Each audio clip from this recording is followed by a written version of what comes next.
Hey guys, I'm Lexie Smith, a mom, multi-hyphenate entrepreneur, and the founder and CEO of the PR Bar Inc. coaching platform and agency. In my career, I've had the privilege of guiding countless brands, ingenious publicists, eager students, and ambitious entrepreneurs on their PR journeys. I've danced with the giants and nurtured startups, directed in-house PR departments, lent my expertise to boards, and spread knowledge across universities nationwide. Throughout all of this, I've seen our industry change and evolve while simultaneously proving that some timeless fundamentals remain unshaken. This show takes you behind the scenes of the world of media, marketing, and PR, aiming to teach you all the new tips, tricks, and how the best and brightest are achieving success over SIPs. Now it's time to grow. Welcome to the show. Rachel Huff, president and founder of Victoire Co, sits at the intersection of the best companies and agencies. As an agency search consultant, her passion lies in building brand agency partnerships that drive long-term success. With a keen understanding of a client's communications and business needs and a network of trusted marketing and communication agency connections, she guides companies toward their best agency fit. Prior to founding Victoire Co., Rachel spent more than a decade at agencies, including on the account side, developing integrated communications campaigns for brands such as John Hancock, Verizon, Ocean Spray, DraftKings, and CVS. Now, Rachel and I were connected through a prior client of mine, and I couldn't be more grateful because it led to this conversation and recording here today. So, Rachel, welcome officially to the show. I always like to start with where is home base and what do you like to do outside of work for fun? Sure. Well, thank you so much, first of all, for having me. I'm based in Boston. So today was the first sunny, beautiful day post big snowstorm, or so I thought. And then about an hour ago, there was a crazy hailstorm that came by right in the middle of a client call that I had. So, yeah, in Boston, I guess we're used to the crazy New England weather and always being on our toes. And then the second part of your question, what do I like to do for fun? So I have a 4 and a 7-year old. So they keep me busy. I have limited amount of time for fun outside of just hanging out with them. But I tend to do a lot of cooking, and I'm a vegetarian. I've been a vegetarian since I was 4 years old. So lots of like always looking for cool, different, unique ways to incorporate veggies and fun, healthy foods into my diet. But the interesting thing is I love experimenting with new dishes and recipes, but I don't actually really follow recipes. So I'm Oh, very like, I think it sometimes pains people because they'll ask me for a recipe for a dish that I made. I'm like, I have no idea how I made that. But I'll get a lot of inspiration from recipes, and then I kind of just make something up based on what I saw, which I actually think will be an interesting segue into sort of how I view some of the things we'll be talking about. How do you respond to an RFP? Like, not necessarily oh. follow the directions, but you don't have to follow them exactly to a T. Interesting. So you're basically a master chef, and ironically, I've been really I go through phases of shows, and lately over the holidays, I was really into Master Chef Juniors, and it Mm. absolutely blows my freaking mind how a 6 or 7-year-old can concoct a recipe when I can barely read the back of a freezer bag to understand, is it 18 minutes or 22? I'm very stressed out about that difference. So you have a talent and a skill set that is nowhere in my DNA. I'm sure your kids are very grateful. My daughter will probably one day call me out, but, I do love to eat, I will say. Yeah. Well, I'll and to get be that said. fair, I did not call myself a master chef. I'm not claiming that the food that I make is amazing by any means, but I have fun experimenting. That's awesome. So, okay, you kinda teed up what we're gonna talk about today, but before we get into that, I do wanna do a little bit of career cliff notes. So I read your bio, but let's rewind time a little bit, and maybe we can start with I don't know, do you wanna start with agency and kinda walk us up to where you are today and what caused your transition or what propelled your transition? Absolutely. Yeah. So I spent a lot of my career in the agency world at communications, PR agencies. And one of the things I think that happens when you're in an agency is, you'll be great. Hopefully, you're great at doing the work and servicing your clients and doing exactly what it is and more that they're asking you for. But often, one of the ways to move up within an agency is to get involved in the agency world, it's called new business. Others might call it business development, but basically the idea of helping bring on new clients to the agency, right? And expand the clients and the client roster. So that was something that I always loved doing. I would get, some of the really fun accounts, clients that I worked with that you mentioned previously, I was involved in actually pitching those businesses. So helping the agency win over those clients in the first place. And the more and more that I did that and then got involved in the pitch process and responding to RFPs and all the things that go into bringing in new client work, I just really loved doing that. And I guess I was pretty good at it because I ended up stepping into a role doing that for the agency that I was at, and continued doing that for another agency. And then ended up launching my own consultancy a few years ago that initially was very focused on helping agencies, continuing helping agencies with their business development and how they market themselves, to hopefully bring on new clients. And have transitioned a little bit where I still do a little bit of that work, but a lot of what I'm doing now is actually the other side of it, serving as a search consultant for brands that are looking for agency partners. So a brand says, hey, we need a PR agency, or we need help with our social media or our influencer relations.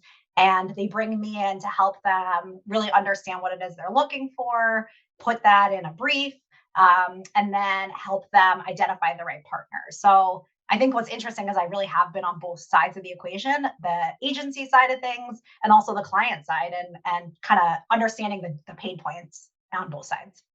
God, I have so many questions because there are so many elements on both sides that would be helpful to understand how your brain works. And I think you kind of Mhm. like a little bit teed up in a recipe cooking conversation that you have your Mhm. own formula of sorts. And we're going to get into a very specific topic everyone called an RFP, but pin that for a second because I do want to know, and we'll address both sides here. Maybe some tips you have or some insight you have on how to identify the best fit. So let's start with the brand side. Mhm. When you're going through the process of finding an agency for a brand, I guess what does that look like and how are you figuring out who is the best fit? Yeah, it's a good question. It's funny because I think a lot of times when brands hear that I'm a search consultant, they think almost that and actually agencies will often think this too. They have this notion in their head that this is like such a dated word to use, but a Rolodex, right? Or like a database of Black agencies. book, your little black book. Well, yeah, exactly. That's a better one than Rolodex. But sort of this like lit like this database where I just have these agencies and a client says to me, "Oh, we're looking for XYZ. Here's our budget. Here's exactly what we're looking for." And it's just do do do do do. Here are the three agencies that are going to be the right fit for you. And I think agencies also, I've been getting a lot of requests recently from agencies and consultants as well, right? Publicists saying, "Hey, here's who I am. Please, how do I get into your database? I want to be considered for opportunities, searches that you're running," which makes sense, but it's not that's not my view, and that's not how I run things. It's not this like very scientific database that I have. And I think my point of view on it and the way that when I'm working with a brand on a search, we spend so much of our time on the upfront before we even get to the point of who is the right fit for them. Like before we start to say this specific agency or that specific agency or this consultant or publicist, it's really it's really deeply understanding what their business goals and marketing or communications objectives are. And there are a lot of questions. There's a whole discovery process that I have around that that's really about understanding things like who are the stakeholders within the organization? Who are the folks who not only are going to be working with your partner day to day, but also what are their goals? What are their hopes and dreams? What are they hoping to see 6 months down the line, a year down the line? What does success look like to them? A lot of questions around that. A lot of questions around, like I said, business goals. It's not just about how, we want, oh my goodness, like how many people say we want a feature story in the New York Times, and we'll hear a lot of like unrealistic, Forbes, like just GMA. Yeah. based on, or at least based on the story that they have to tell and what assets they have. But those might be like, they may come to me and say, this is what we want. And then I spend a lot of time digging in really deep with them to really get at what's the rationale behind that. What's the larger business objective that you're trying to achieve, and really ironing that out with them, and then putting it in a brief, and this document, a written document that outlines everything I heard from all of the different stakeholders that I spoke to within the organization, whose say is really important. And then getting and spending a lot of time aligning all of the folks internally around that to make sure that everyone has buy-in on that budget measurement. Like, what are the metrics that the external partner is going to be held to? What like what assets do we have to work with? What is our story? What's our brand position? All those things, really putting a lot of clarity around that, because that's so important. That's going to inform who the right potential partner is for them. That's going to inform who I talk to, and that's going to help educate that person and help them likewise. We can talk, I would hope we get to talk about this, like help them decide whether it's a good fit for them as well. Because the clearer the brand can be around what it is that they're looking for, the clearer the agency or the publicist or the consultant can be around, is this a good fit for me as well? Is this a client that I want to work with? And do I think I can be successful? So that's a lot of where I spend my time. Yeah, I mean, it's so much more involved than what may initially meet the eye, to your point. It isn't just a database. You said the word client brief, and that's what's going to tie us into really the core topic today. And we're going to call it a few different things, depending on how long you've been in the industry, depending on if you're an entrepreneur listening, a journalist, or if you're a publicist. You may or may not have some level of familiarity, but we are going to break it down kind of from a foundational level so we're all on the same page. Today, we're going to decode RFPs. And I have to start by saying that I used to create the responses for RFPs back in my agency day that we won. Took a long break. Now, my team and I pursued really two in 2023 that we did not win with no Mhm. feedback as to why. So selfishly, I've been really excited for this episode to Yeah. hear kind of circa 2024, what best practices are. So, all that to say, RFP, cool acronym. What does that mean? What are other things? Break it down for us from a definition standpoint. Yeah, there's a lot of terms that get thrown around. So RFP stands for request for proposals. And I think in particular, this comes up a lot when it comes to like government work. So any sort of government affiliated organization, or often even nonprofits, will put out a bid. They'll put out an RFP. And what that means is they're putting out that request to external partners to bid for their business, to put together, they're saying, hey, we're looking to hire somebody to do our PR, or whatever it may be that they're looking for a partner around. And then they're looking for folks to respond to that, to put together proposals based on the criteria that they've outlined. So that's one term. I think RFP certainly can get a bad rap from time to time, because I think it evokes this idea of those like government driven or very large organizations. Really big companies have entire departments within them called procurement. We don't, that's probably a whole topic for a different day, but basically departments whose job are putting together these incredibly lengthy RFPs that can ask for so many questions that in some cases really don't, like, it's just you as the person responding to them, you have to jump through a lot of different hoops. And just go into lots and lots of detail. So, there are certainly those types of RFPs that you probably may want to shy away from, but there's others that are pretty clear and maybe a 1 or 2 page document that just outlines really clearly what the client is looking for. Another term that you may encounter is RFI, which is request for information. And that can sometimes happen when a company is looking to talk to partners and they want to narrow it down without asking for a lot of information. So they may say, hey, can you send us maybe some basic, capabilities or credentials document, just a basic overview about yourself as a partner and why you might be a good fit and some case studies. And then based on that, we'll decide whether we want to send you our, invite you to the process and send you our RFP. So that can be like a nice interim to, not have to put together too much information, but yeah, just sort of depending on the organization, the size of the organization, how elaborate and intricate their internal stakeholders and processes are, an RFP or a client brief can look like a lot of different things. A lot of different things. So, the appeal in theory, right, is you're applying for to a client who you know is looking to hire. Yeah. That being said, from the discovery standpoint, if you're not invited to participate in an RFP, I guess question part one, should you even pursue one, like pursue a cold RFP?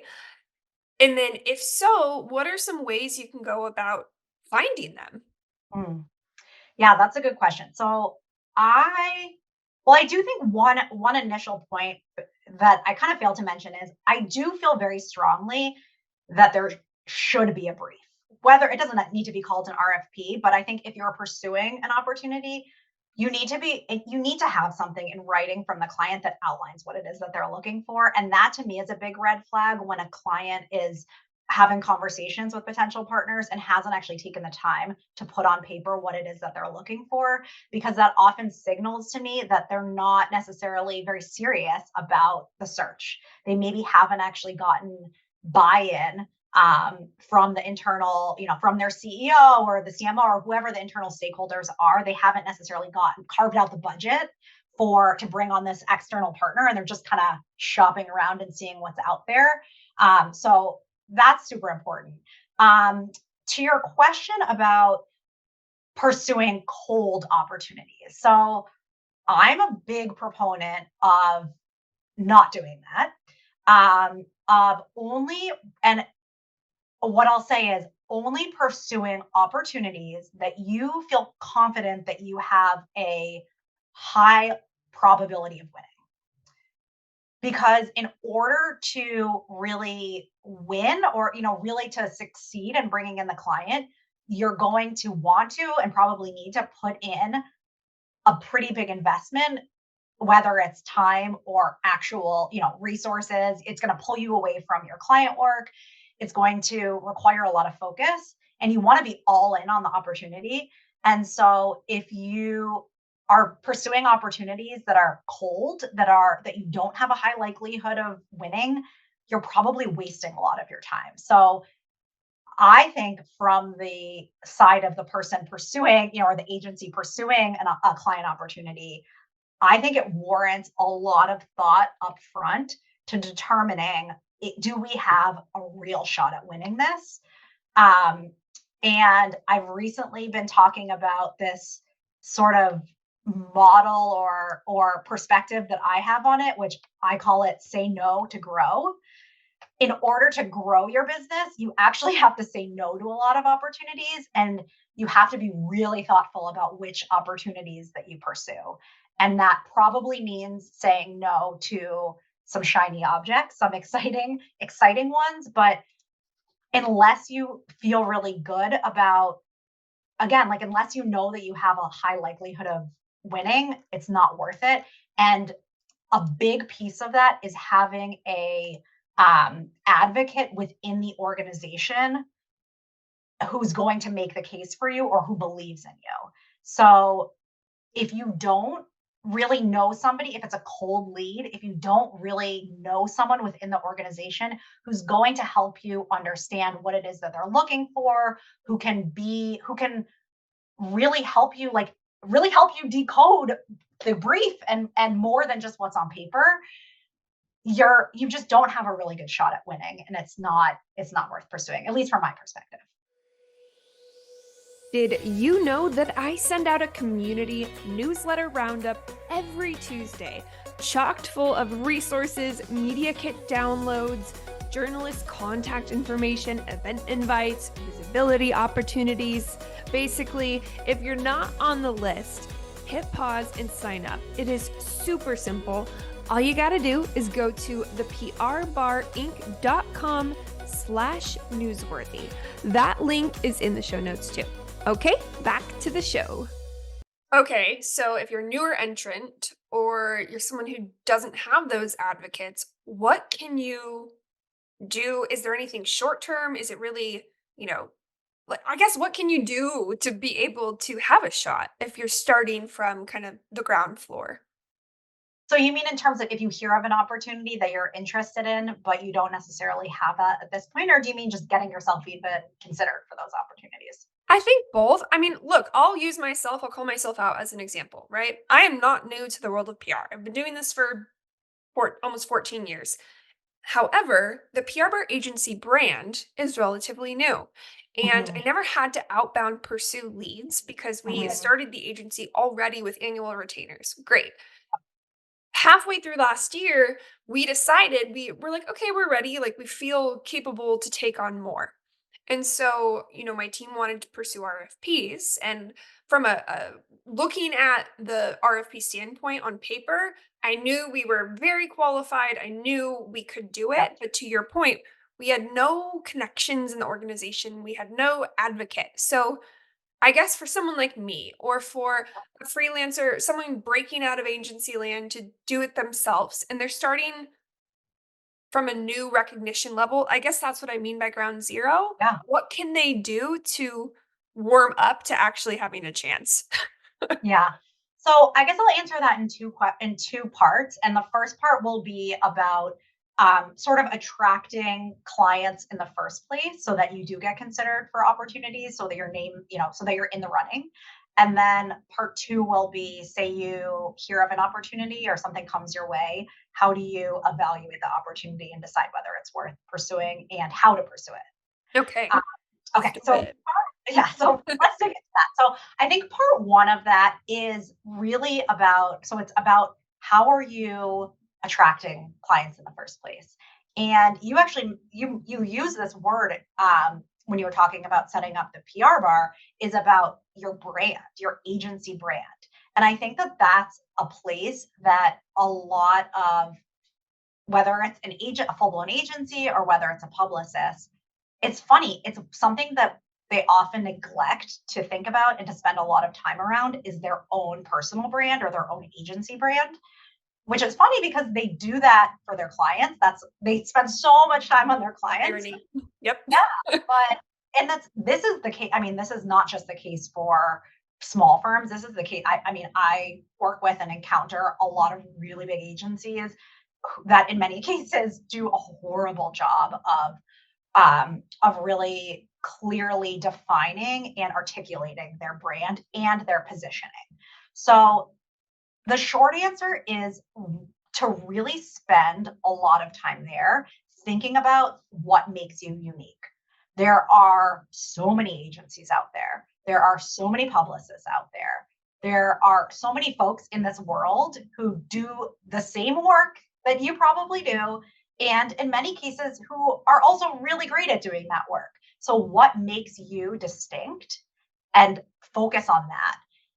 And really dig in and know that inherently and make that the center of how you talk about yourself, whether it's on your website, whether it's in your LinkedIn posts, whether it's contributed articles, podcast interviews, speaking at conferences, all the different ways that you, as an individual or as a leader within your agency, can be out there showing up in the world in front of potential clients. You have to really know what makes you unique and distinct, because this world, like the agency world, has become so commoditized with so many folks out there that, again, like you don't want somebody to just you don't want it to get to the point where a potential client, let's say a food company is, a brand is looking for an agency and just Googles food PR and finds a list of the best food PR agencies and reaches, because that'll happen. That happens a lot of times. You want them to be thinking about you before that, before they get to that stage in the process. So, you also want to be showing up for things like that when they start to search, right? So that's a whole other strategy, but it's really about putting yourself out there and showing up with a unique point of view. So I guess that's like that's my piece on the first part of it, is really knowing your brand and your positioning and what makes you unique.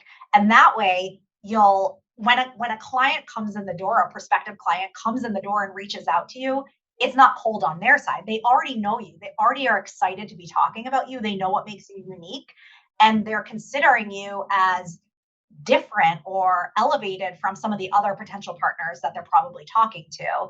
And they're not saying, oh, this is yet another, this is one of 10 agencies that we're talking to who all do food PR, but they're thinking, oh, this is the agency that we're most excited to be speaking to because they're the ones who, fill in the blank.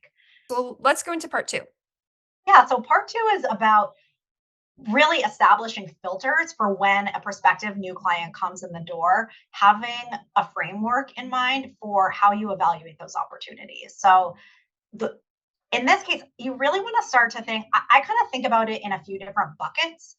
I think the big buckets for me are, is this meaningful work that we're really well suited for? So is whatever it is that this prospective client looking for, is this interesting work? Do we have the expertise? Do we have the experience to really succeed at this? Are we staffed to service the team or to service this work? And then, next bucket would be, do we feel like this is a really good partner for us? Is this a good match? Do they align with our values? Do they have a good reputation? Are they fair about their expectations of what success looks like? Those kinds of things. Then you want to think about, is the process a fair one? Are they asking us to jump through tons of hoops? Do we have to give them pages and pages, or tons of ideas? Are they looking for us to fully develop a plan for them at this point in the process? Or are they just going to be evaluating us based on, do we seem like a good partner for them and are we a good fit? So really understanding what that process is. Are they asking us to put together a proposal on Christmas Eve, or are they giving us time to really put thought to this? And then the last bucket would be, do we have a really good shot at winning this? And again, are we confident that we're going to be able to put together a really high quality proposal? And are we confident that we have a very good shot at winning this business? So those are the kinds of things that I think about. And a lot of times that information often can be actually in the brief. So let's say you check all the yes boxes, and now we're getting to the meat and potatoes of putting together the proposal. Mhm. Obviously, there's nuances here and it's going to depend, but do you have any hacks or best practices or just general thoughts on how, once you're throwing your hat in the ring, you can Mhm. stand out Yeah, and great win? question. Yeah, Hopefully. yeah. No, because that's what it's all about, right? Yeah. Your goal is to bring them on as a new client, and to hopefully, and to me, the goal isn't just, we have to win this project and get this revenue. There's this budget and we want this money because we want to make the money, of course, but it's a long term. The goal is, this is going to be a long term partner for us. This is somebody who we want to work with, and this opportunity is going to lead to a lot more from there. So there's going to be obvious things in the brief. Hopefully the brief will give you information like the business goals, the marketing or communications objectives, the target audiences that they're looking to reach, who their competition is, what the competitive landscape is, and how they stack up against their competitors, what their KPIs are, what their budget is, who the decision makers are, what the process is. Those are a lot of I just rattled off a lot of things, but those are some of the obvious things that will go into the brief. So those are things you want to be on the lookout for, and you want to make sure that you're asking them questions to clarify if any of those things are unclear. But then there's often a lot of subtle signals within the brief, and this to me is the make or break it with a lot of folks who go after RFPs, as they don't pick up on a lot of the signals, or in some cases, red flags. Sometimes a red flag might be there. So, an example of that is, let's say the client, the prospective client, the process is send it in, just mail it in to us. Like, here's what we're looking for, put this together, and then send us your proposal. And based on what we get, we'll decide whether you're worth talking to or not. Okay, is there an opportunity to talk with the client before that, to ask them your questions? Hopefully not just one opportunity, hopefully multiple touch points with the client, to really dig into the brief, to ask them whatever clarifying questions, to walk them through whatever proposal you put together. Those for me are actually deal breakers. I would never pursue an opportunity or an RFP that doesn't allow you to have multiple touch points with the client, because that is not, like, how are they making the decision then? They're making a decision based on a piece of paper. That's not them really evaluating whether you're a good fit for them, and that's not giving you an opportunity to evaluate whether they're a good fit for you. And it's a relationship, right? Like, it's a Yeah. working relationship. That's the equivalent to me of looking at someone's online, like someone's dating profile on an app, and saying, this is the person that I want to marry based on this app. That's right. Like, that's totally Right. unrealistic. Okay, you use that to, like, decide whether it's worth going on a date with them, but then you go on a lot of dates with them to really figure out, okay, is this the right match for me? So that is a big one. Um, but I think there's other clues that you can get in the brief. Things like, you know, what's their appetite for innovation? Do they have this set way of doing things, and they're really just looking for a partner who's going to take orders from them? Are they looking for execution, or are they looking for strategy? Like, are they looking for a partner who's going to come to them with new creative ways of thinking about things? Are they even viewing you as a partner or a vendor? You hear that term a lot. I'll hear clients say, "Oh, we're looking for a vendor." And that like makes my skin crawl when I hear that term, because I like to think about a partner, right? It's that back and forth. This is somebody, Yeah. you want someone who does look to you as that strategic partner.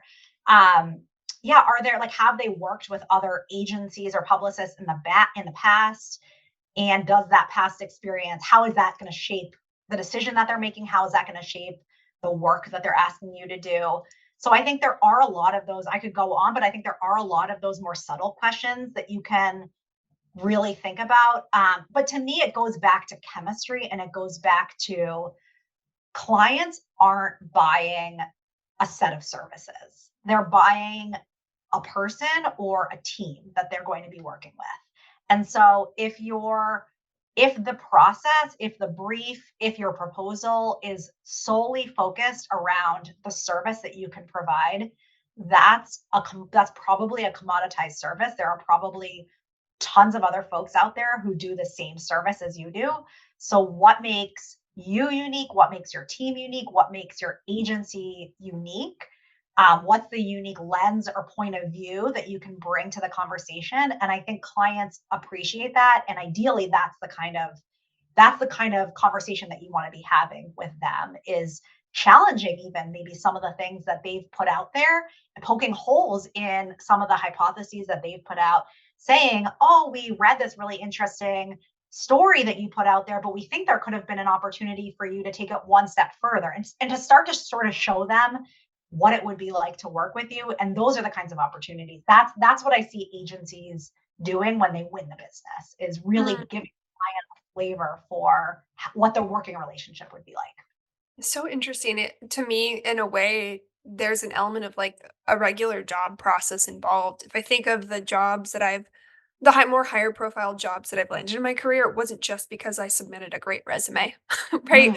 It was Exactly. the Yeah. process. And so thinking of it that way makes it feel a lot more digestible. And you guys, it is very clear. I could hold Rachel here hostage for like hours. She is a wealth of information. We're going to begin to wrap up soon. But if people are like, wait, I have questions, or I want to work with Rachel, or I want to learn more, which I know everyone is screaming right now at me as I am cutting off the conversation. Where can they go to learn more about you and to connect with you to continue the conversation? Absolutely. So I think LinkedIn is probably the best place to reach me. I am pretty vocal on LinkedIn. I put out my point of view pretty often and I don't hold back. And I love when people get involved in the conversation and share their perspective or their experiences. So that's probably the best place to reach me. And then from there, you can check out my website and definitely look forward to connecting with folks and hearing their experiences as well. And we'll put both her LinkedIn and her website in the show notes. So you guys just, unless you're driving, open the app wherever you're listening, or if you're on YouTube, go ahead and click. Now, the most important question of the show, inevitably, I always say for the closer, we've talked a lot about pitchin, RFPs, client briefs, RFIs, all the acronyms. What can we find you sipping? So, what is your favorite beverage? It does not have to be alcoholic. It can really whatever comes to mind. Great question. That's funny. I was also actually thinking at this time of the day, it probably wouldn't be appropriate for me to be sipping, but recently, so I'm a wino. I love wine, but for various reasons, I've been trying to cut back on my consumption of wine. Um, so recently I've gotten into dessert wines Mm. and specifically Vinsanto. It's an Italian dessert wine, super yummy. Spent some time in Tuscany and fell in love with it. It's so tasty, and you can just have a little, very small amount of it, and it's just very enjoyable. So that's my recent go-to. Okay, so on my honeymoon, we went to Greece and we went on a wine, which isn't, you don't necessarily think of Greece and wine, Italy and wine, much more you think of that associated. But we went on a winery tour in on Santorini, and we Mhm. bought a Vinsanto that they gave us very specific instructions to age for 10 years. So Mm. it is sitting on a shelf in our bar, and that is what we're going to enjoy on our 10th wedding anniversary. We're past the halfway mark, but I look at it, it's so beautiful. And I'm like, it's so tempting, but I still have 4 more years to go, 4.5 more years to Yummy. go till I can drink it. So I'm excited to hear. You'll have to update me once you have I'll it so send we you can a calendar talk. invite for 4.5 years Yes. from now. And just kidding. Hope you're not texting me on your, wedding an 10th wedding I anniversary. touche, But touche. yeah, but Well, yeah, Rachel, hopefully it thank lives you up to so expectations. much. Yeah, You've been thank you for having me. just a wealth of knowledge. You guys, if you enjoyed this episode, if you learned something, please reach out to Rachel on LinkedIn. Engage with her conversations. If you're looking to hire someone with her expertise, again, check out her website. And you guys, until next time on the Pitchin' and Sippin' podcast. Hey guys, if you are enjoying the Pitchin' and Sippin' podcast, please do me a huge favor and leave a review wherever you are listening. If you want to connect with me to learn more about the PR Bar Inc., you can do so on Instagram at the PR Bar _Inc., or you can check out my website at theprbarinc.com. Cheers!